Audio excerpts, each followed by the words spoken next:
একটা ছেলে ছিল। ছোটবেলা থেকেই তার একটা স্বপ্ন, পৃথিবীর সবচেয়ে সুন্দর জায়গাগুলো একদিন নিজের চোখে দেখবে।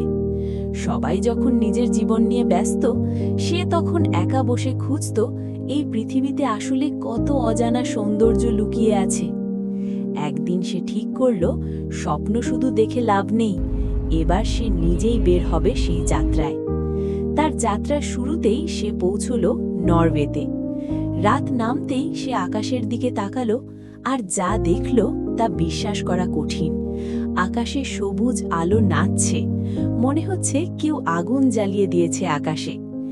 এটাই নর্দার্ন লাইটস, সূর্যের কণা আর পৃথিবীর মিলনে তৈরি এক অসাধারণ দৃশ্য। সে এতটাই মুগ্ধ হয়ে গেল যে কিছুক্ষণ কথা বলতেই পারছিল না। এরপর সে গেল ম্যালডিভসে। একটা রুমে ঢুকে সে থমকে গেল। চারপাশে শুধু পানি আর রঙিন মাছ সাঁতার কাটছে, কারণ এটা ছিল পানির নিচের হোটেল। এখানে রাত কাটানো মানে অন্য একটা জগতে থাকা।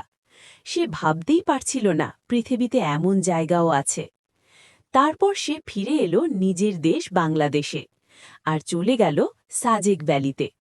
সকালে ঘুম থেকে উঠে সে যা দেখল তা তার কল্পনার বাইরে। চারপাশে শুধু মেঘ, আর সে দাঁড়িয়ে আছে মেঘের উপরে।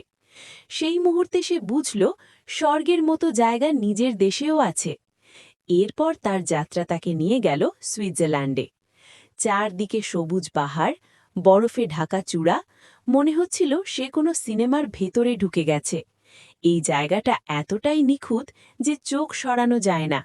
সে শুধু তাকিয়েই রইল, যেন সময় থেমে গেছে। সবশেষে সে পৌঁছল এক রহস্যময় জায়গায়, অ্যান্টেলোপ ক্যানিয়নে। প্রথম দেখাতেই তার মনে হল এটা পৃথিবীর না, অন্য কোনো গ্রহ। যখন সূর্যের আলো সরু পথ দিয়ে ভিতরে ঢুকল, পুরো জায়গাটা আগুনের মতো জ্বলে উঠল।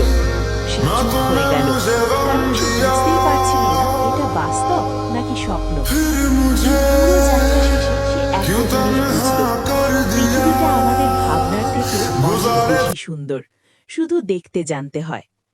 তুমি এই জায়গাগুলোর মধ্যে কোথায় যেতে চাও কমেন্টে জানাও। আর যদি তুমি এমন অজানা সুন্দর জায়গা আরও দেখতে চাও, তাহলে এখনই সাবস্ক্রাইব করে রাখো, কারণ এই যাত্রা এখানেই শেষ না, এটা শুধু শুরু।